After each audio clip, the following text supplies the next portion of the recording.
We talk a lot about explosive plays on the Locked On Bengals podcast, and through two games, the Cincinnati Bengals have sort of fixed the issue halfway. Let's break it down.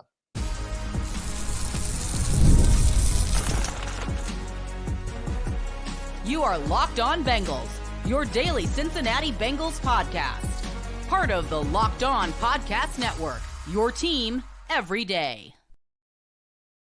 What up, Bengals fans, and welcome to another episode of the Locked On Bengals podcast. I'm your host, Jake Lisco. He's your host, James Rapine. We are part of the Locked On Podcast Network here on Locked On Bengals, covering your team every day. For all the new folks, welcome to the Locked On Bengals podcast. You can hit the subscribe button to make sure you don't miss an episode and join all the everydayers. Welcome back, everydayers, and all of you out there who make us your first listen. Appreciate those regular listening habits. Today, we're going to get into the explosive play trends and what's behind them in this young season for the Cincinnati Bengals as they start in an 0-2 hole. And there may be some defensive tackle help on the way. The Bengals working out some tackles on Tuesday as of the time of recording. No move made. We'll go there later in the show. This episode brought to you by FanDuel, where you can get 3 weeks free of NFL Sunday Ticket from YouTube and YouTube TV with any $5 bet. You can check it out at FanDuel.com to get started from now through September 22nd. And James, we talk a lot about explosive plays, right? How much time do we spend on this theme? It has been a point of emphasis, it feels like, for 2-3 years for this football team. Since the Super Bowl run. I mean, that's when, because there really before every half almost, it felt like during the Super Bowl run, they would find a way to generate an explosive play and it would get their offense into a rhythm.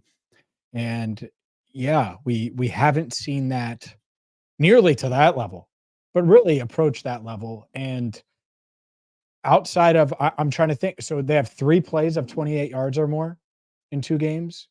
The 47-yarder to Jermaine Burton, the 37-yarder to Mike Gesicki on 4th down. Both huge plays, by the way, that led to points. And then the Jamar Chase 28-yarder. Guess what all 3 of those did, Jake? They led to points, 13 points scored on those. So explosive plays equal points. Meanwhile, on the defensive side of the ball, especially last year when they overhauled their safety room with the departures of Jesse Bates and Von Bell, they had significant issues every single week giving up explosive plays. And that was the biggest Achilles heel of that Bengals defense last year before run defense became a major issue down the stretch, especially after DJ Reader sustained his injury. This year, well, at least one of those has flipped. But let's start on the offensive side of the ball, where I think there's a lot more to talk about with this high-priced and on paper high-powered offense. And sure, they've been missing T. Higgins, but as of today, the Cincinnati Bengals have the 4th lowest offensive explosive play rate in the NFL. And that stat comes from Sam Hoppin on Twitter, just a credit, who is tallying these stats up, these advanced stats, these EPA-based stats and whatnot. But explosive plays are explosive plays. And the Cincinnati Bengals explosive play rate of 4.3% is 4th worst in the NFL. Behind the Bengals are the Bears, who have been a non-functional team, especially on offense through a couple of weeks, the Carolina Panthers, who just benched their quarterback, and the Pittsburgh Steelers, who are a defensive football team, to put it mildly. The Cincinnati Bengals passing play, explosive play rate also ranks 29th, 4th last in the NFL, 3.5%. The most explosive teams in the NFL are closer to 10% for explosive play rates. And it's only 2 weeks, so small sample size caveats apply.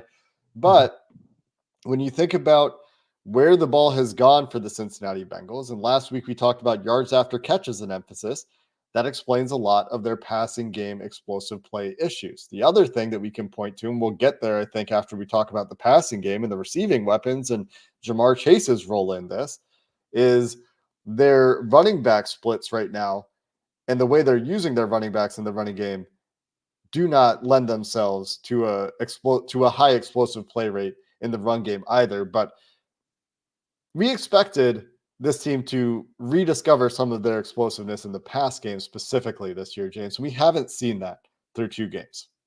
We haven't. And there's a bunch of reasons for it, but a big one is these weapons. They haven't been good enough. They haven't been consistent enough. And you can say, all right, well, Joe wasn't trying to push it downfield and all of those things. That's fine. But finding ways to, and I'll give you an example. The Andre Yosevach big third down. We've talked a lot about that, or second down rather, where there's 3:30 left. If he catches that ball, it gives them a new set of downs. If him and Joe are on the same page and he sits down, then it's the first down. Andre was clearly running through that. And those little things, and that one's obvious because we're paying attention to it and it becomes an incompletion. But there are so many times where that's completed or there are balls like that, possessions like that, where you have a completion, but it could result in a bigger gain or a missed tackle or insert whatever. And it's, you got to be on the same page. You got to understand the yak element. And I think that's it, is they're still trying to get on the same page in some instances. We saw that in New England specifically against the Patriots, not in New England, but against the Patriots. Thought they were much better this week. Had a couple of explosive plays. But Jamar Chase's longest catch is 28 yards. That's tough. That's a tough one to overcome, especially when you're really relying on your tight ends. And as good as they are, I don't think you can bank on them leading you in explosive plays every week. It's nice to have Mike Gesicki for the explosive play element in the tight end room. That is something they haven't had. If they can continue to get something like that out of him once every 2 weeks, that's awesome. If you can get that level of production, ideally they clean up some of their drop issues. They have 4 drops in 2 games. And in this most recent game, I keep going back to them because they were really harmful drops for the offense in terms of getting them behind the chains and leading directly to some failed drives for the offense in different levels of magnitude, right? But both of them leading to the Chiefs having their fourth quarter plays, defensive plays, the fumble recovery, the sack on third down to put them in position to win the game. So those drops do matter. That is something to clean up. Whether or not Yosevach should have sat down on that play or just been ready for the ball, seems like he's late reacting to a ball that gets on him a little bit quicker than he's expecting. Either way, he should catch that ball.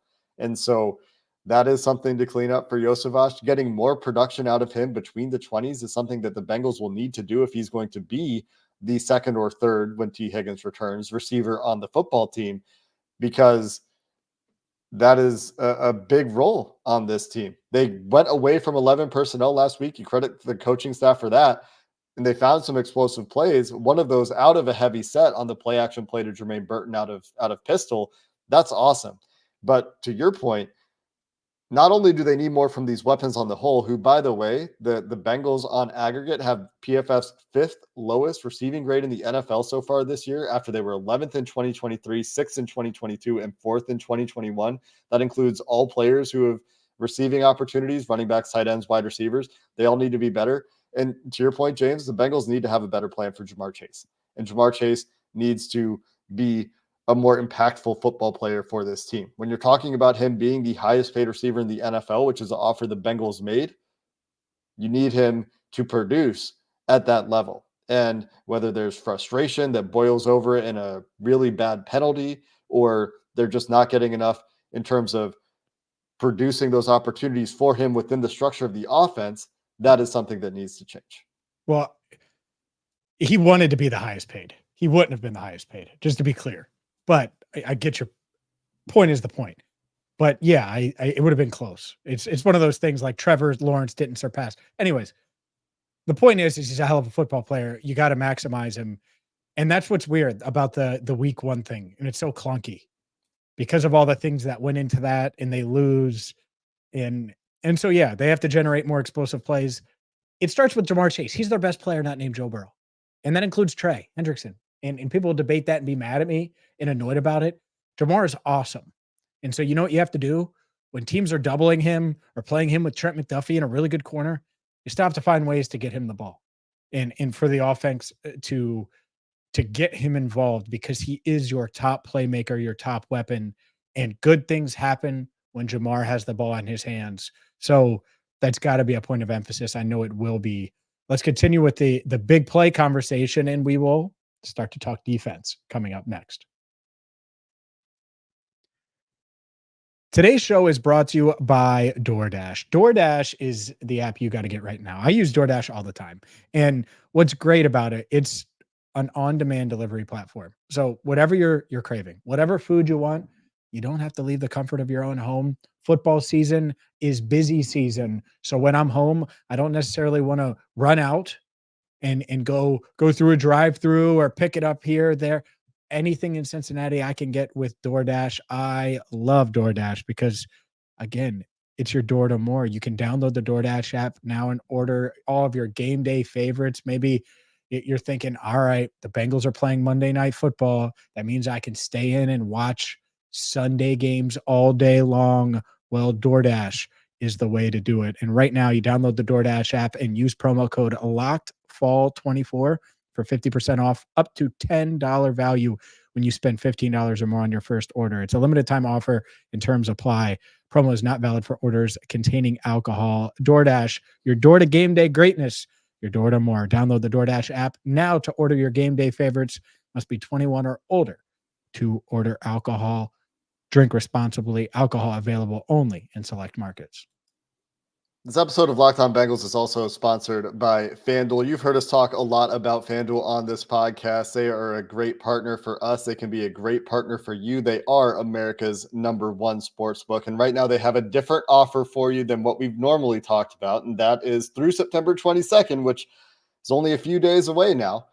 All FanDuel customers can bet $5 and get a 3-week free trial of NFL Sunday Ticket from YouTube and YouTube TV. Then with the YouTube TV base plan, you'll be able to watch every regular season Sunday afternoon out of market game. And all you need is a Google account and a current form of payment. Then you can cancel that at any time. So when you bet a $5 bet on FanDuel, maybe that's the Bengals as a heavy favorite on Monday Night Football this week. I think it was 7.5 points last time I looked. Well, you can get that NFL Sunday Ticket 3-week trial. Visit FanDuel.com to get started and download America's #1 sportsbook. All right, Jake, let's dive into defensive explosives. There haven't been many outside of the one where Cam Taylor-Britt got lulled to sleep a little bit and didn't think the ball was going to Rashee Rice. We haven't seen many explosive plays. Part of that, I think, has to do with facing New England. But part of that is the Bengals' back end has been much better. Part of that is having to do with facing New England, sure, but part of that also has to be a credit to the Bengals for keeping the Chiefs out of the explosive play column for the most part. There was the one, which is a Cam Taylor-Britt mistake, and okay, it happens. It looked like he was playing like it was cover 2. He peeks into the backfield, doesn't think the ball is going that way. It ends up being quarters. He doesn't have help over the top. It happens from time to time, right? He still almost makes a play. Patrick Mahomes throwing deep verticals in structure doesn't happen very often, but it doesn't mean it's something that you should assume doesn't happen. Okay, whatever. The Bengals' explosive play rate allowed right now is 3rd in the NFL at 6.3%, behind only the Broncos and Saints, who appear to be the best team in football through 2 weeks, apparently. Stop. The Bengals, though, have excelled in preventing passing explosive plays. 4th best in the NFL, 16th best at preventing rushing explosive plays, which is any plays. This is counting plays that are 15 plus yards, so not the 20 plus yard definition that you see in some other places. And our friend Joe Goodberry points out as well that through 2 games, the Bengals have only given up 272 passing yards in 2 games. That's crazy. 136 passing yards allowed per game. You would think you were winning games, but maybe that's just not the way the NFL works anymore, where no one in the league seems to be passing for big numbers. Everybody seems to be leaning on the run game a little bit more. Either way, despite some issues they've had in run defense, well, the pass D has been good, and they're preventing those explosive plays that were such an issue for them last year. And a big part of it is obviously the safeties. And oddly enough, the safeties have been discussed this week, right? The Jordan Battle part of this has been discussed this week. Why are we so quick? If the Bengals are so good against the pass right now, it's not like Travis Kelce had a huge game. It's not like Von Bell's getting dunked on. Are we worried about Von Bell being out there? Just throwing that out there, because if he's doing well against the pass, I think people trust him to make tackles. Anyway, just a random thought. The other thing here, outside of, because I think we expected Von Bell and Geno Stone to bring some continuity on the back end, to help on the back end. Some stability would be the word that I'm looking for, not continuity, but all of those things to the back end of the Bengals secondary. But Dax Hill and Cam Taylor-Britt have been awesome. I mean, awesome. And Dax Hill, say what you want about the tackles week one, whatever. The thing that you're wondering is, can he make the full transition from safety to cornerback and look like a starting cornerback?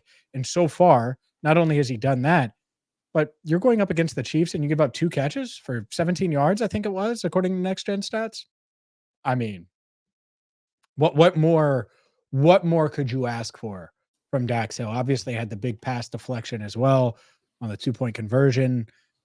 I just think you've seen him grow a lot over the past 5 weeks or so as a corner, and I'm excited to see that continue, because it was one thing to do it against the Patriots, right, where you're talking about young receivers, a weird mix on offense, but to do it against the Chiefs, that's a heck of a day for Dax Hill. And I will say that the tackling isn't a whatever thing, it does need to be better, but it is whatever, because he was one of like 8 guys that couldn't tackle against the Patriots. Yeah, but was like a key player on several plays that, anyway, I think that it is something that improved in week 2. I think that it will continue to improve. I think a fair amount of it is him getting used to the angles from playing the run game as an outside corner instead of as a safety, or instead of as a slot corner or an overhang defender like he did in college. He is learning a new position. He didn't get as many preseason reps as I think the team wanted to give him for various reasons, field conditions in Chicago, one of those reasons. So I do expect that to continue to improve. He did have some angle issues as a safety, but it wasn't really ever a physical issue. It was a being in the right place issue. Again, something I think will improve with reps, with experience there. But what you should be very encouraged by is the way that these young corners for the Cincinnati Bengals are playing in coverage. I think Cam Taylor-Britt is showing that he has taken that step. Outside of that deep pass, we've mentioned this a few times now, gave up one other catch in that game, had the awesome all-pro worthy pick, or whatever you want to call it, Yep. the as good of a pick as you can make kind of play that gives the Bengals an opportunity to ice that game that they don't capitalize on, unfortunately. But the arrow pointing up for the secondary through 2 games, a long way to go, obviously. But heck, even DJ Turner on the plays he gets in the game, rotating with Mike Hilton for obvious pass situations in the slot. He has an interception erased by a penalty. The 3 young corners on this team, and I think that I still expect Mike Hilton to do his thing and make his impact in the ways that he's really good at making an impact in the run game and the screen game as a very high quality cerebral slot defender. They're pretty good at corner right now. You feel good about that depth. We haven't even talked about Josh Newton, who's a 5th guy right now, but they haven't needed him yet. And they're very bullish on his future as well. So compared to last year, the feelings about the secondary are just flipped, right? We have our concerns about this defense. We have concerns about the rush defense. They need help at defensive tackle. We'll talk about that in just a second. But the secondary, and heck, the linebackers will play better too, but the secondary has, through 2 games, long way to go, been much, much better in the early returns for the Bengals this year. Yep. And they'll get tested on Monday night. But one of those things is Jaden Daniels scrambling and trying to push the ball downfield, get into a rhythm with Terry McLaurin. I mean, they're going to get tested. It's every week, it seems like, except maybe the Carolina week. You're going up against one of these higher end receivers or higher end playmakers, or a quarterback that's going to extend the play. Or did I just take a shot at Andy Dalton indirectly, unintentionally? I might have. Andy Dalton with the winning record against his former team. Yeah, 2-1. Don't remind me. What a joke. What a joke that is. I do. Anyways, it's not Carolina week, so I won't dive into that. But I think the Dax Hill and Cam Taylor-Britt have done everything that you had hoped that they would be able to do to this point. And that's how I would kind of phrase it. Now, you're right. The tackling thing is the tackling thing, but I know he knows how to tackle. We weren't sure if if he could cover at this level so far. And so far he's been able to do that. We'll see if that will continue. The big worry, the big concern is defensive tackle. The Bengals have some defensive tackles in town. We will discuss who they're working out coming up next. Today's show is brought to you by Gametime. Gametime is the app you need right now because it's going to make your life so much easier when you try to get tickets for Bengals, Commanders, Paycor Stadium, Monday Night Football. And Gametime, the app has a feature called Gametime Picks. It makes getting tickets for your favorite events so much easier because it filters out all of the stuff, all of the seats that you're not going to want. So instead of scrolling through thousands of tickets, it'll show you the incredible deals that you can get with Gametime, from panoramic views from your seat to all in prices. That's going to show you exactly how much each seat costs. Don't delay. Get to Gametime and take the guesswork out of buying tickets. Download the Gametime app, create an account, use code LOCKEDONNFL for $20 off your first purchase. Terms apply. Again, create an account and redeem code LOCKEDON NFL, Locked On NFL, for $20 off. Download Gametime today. What time is it? Gametime. We've been talking so much about explosive plays, James. Before we talk about these defensive tackles coming to town, I just wanted to let the people know where Washington ranks in explosive plays. And we'll have plenty of time to talk about this matchup until Monday Night Football. Your game preview won't be coming until Sunday this week instead of your normal Thursday game preview. But the Washington Commanders on offense are producing explosive plays in the run game at the sixth highest rate in the NFL, which is only 3.9%. They're producing right in the middle of the pack, the 16th highest rate of explosive plays in the passing game. Both of those numbers significantly higher than the Bengals, 3% more often creating explosive plays in the pass game, and almost 4% more often, 3% more often, as well in the run game. So the Commanders on offense are 11th in explosive play rate, something the Bengals will have to contend with, especially that running game.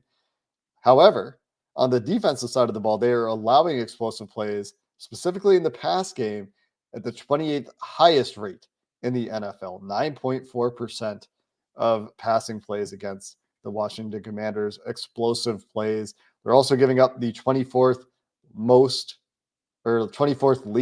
some of the worst rate of explosive plays allowed in the run game as well, 27th in explosive play rate defense overall. So an opportunity for the Bengals to find some explosive plays on both sides of the ball here, I think. Yeah. This week. And part of that is, and we can have a conversation about this, there will be time. 30 needs the ball. 30 needs more reps, more snaps, more chances. I'm fine if they run it 14 times a game. I am. I don't care. Like, people are going to be like, run it more. No, but can he get 7 of them? Can he get on the field just a bit more? The 80-20 snap count percentages. Yeah, that is a key to being more explosive as well. By the way, it means Zach Moss might get an explosive run. I'm not saying he can't or won't. I just think Chase Brown brings an added dynamic. So just wanted to throw that out there while we were talking about explosive plays. But the Bengals, they're trying to prevent explosive plays on the ground. And that's why they have multiple veteran defensive tackles in town on Tuesday working out. Among them, Lawrence Guy, a veteran, 100-plus games, 34 years old. Jake, I want nothing more. And I know you're ageist. I want nothing more than the Bengals to sign someone older than me. So I'm on Team Lawrence Guy. Albert Huggins also in town. I think there are a few other veterans working out as well. Tom Pelissero with this report. But Lawrence Guy, you're 34, my friend. Join the Bengals so I'm not the oldest man in that locker room. I would like the Bengals to sign someone older than me too, but I don't think there are any players that qualify. Oh, there are. How old are you? 36? Yeah, I mean, there aren't very many 36-year-old defensive linemen. There's some. You're right. There are some. There aren't many. They would never go for it. I'm shocked. I'm a bit surprised they're going at, not going after, but looking at Lawrence Guy, honestly. I mean, they need something. This is reminiscent of a few years ago where they're signing defensive tackles off the street because they just had nothing left. And unfortunately, it's week 2. Fortunately, we don't know the extent of the injuries yet for BJ Hill and for Sheldon Rankins, but there's time for these guys to get healthy. There's time for Chris Jenkins to get healthy, get back to the field. Hopefully, we are seeing the return for McKinley Jackson in a couple of weeks as well, but they need to survive those couple of weeks while these guys might need to heal. And we don't know the severity of those injuries again for the veterans, BJ Hill, Sheldon Rankins. So they need to add bodies there. And I think it is plural because right now they're on DT 5 and 6 as far as the depth chart would have looked uh, if everybody was healthy. I mean, they got guys already playing that probably wouldn't be on the team if they had all of their defensive tackles healthy. And it's a position where they've had their depth tested year after year. It's a position where we asked them to make another move in the offseason that they did not make. And unfortunately, and somewhat predictably, they're in a position now where they're desperate for help here. The other thing that kind of gives me some hesitation here, yeah, they need to make a move. Great, they're making a move. They have to. They have no choice. I wish there was something else they could do. I wish there was something that would be more impactful that they could do to actually improve the position and not just try to get through the next couple of weeks. And I know that's really hard to do in the NFL, but boy, would that be nice in a year where it's probably the last year you have T. Higgins, and they framed it as this year where they're trying to keep things together to go for it with the same core one more time to actually improve a unit in the middle of the season and do something uncharacteristic. I know that I'm wish casting here, but that would be nice. Sure. Hard to get anyone to trade right now. Because Absolutely. no one's tanking. Even the Panthers think that they can win games. I mean, so it's tough. But yeah, to your point, an impactful trade. I'm sure we'll have discussions about that in the coming weeks. Another name, Mike Purcell. He's 33. That would be kind of the guy I would go. He's played at least 13 games the past 3 years. And if you're looking for someone that can just be an innings eater, essentially, and just give you snaps, and that's what you need right now. Like maybe Chris Jenkins is back this week. McKinley Jackson is at least a few weeks away. I would imagine that this workout means that Rankins and Hill could miss some time. Never know. Maybe one's back, but could miss some time. Hamstrings are weird. So yeah, it's tough. I also think it's worth mentioning Justin Rogers on the practice squad. I think, and Dominique Davis is on the practice squad too, but I think Justin Rogers is the one. You look up, and you've been on this too, but similar prospect to McKinley Jackson, not that far off. And so he was a 7th rounder. McKinley Jackson was a 3rd rounder. The Bengals obviously preferred Jackson during the pre-draft process, but maybe Rogers is ready. He's been in town for a few weeks on the Bengals practice squad. Dallas cut him. A drafted nose tackle, has the size you're looking for. Maybe he's up this week and elevated.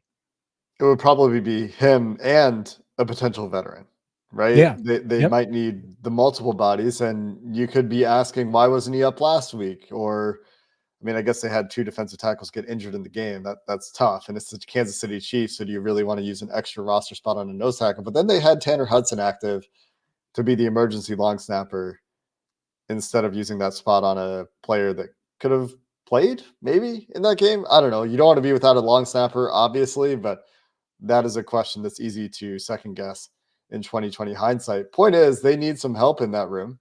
They need to get healthy in that room. Hopefully this is a week for Chris Jenkins. That would be a shot in the arm, because right now it's just Zach Carter and Jay Tufele as far as we know. And that is not going to cut it against one of the more explosive running teams in the NFL that the Bengals are hosting on Monday Night Football this week.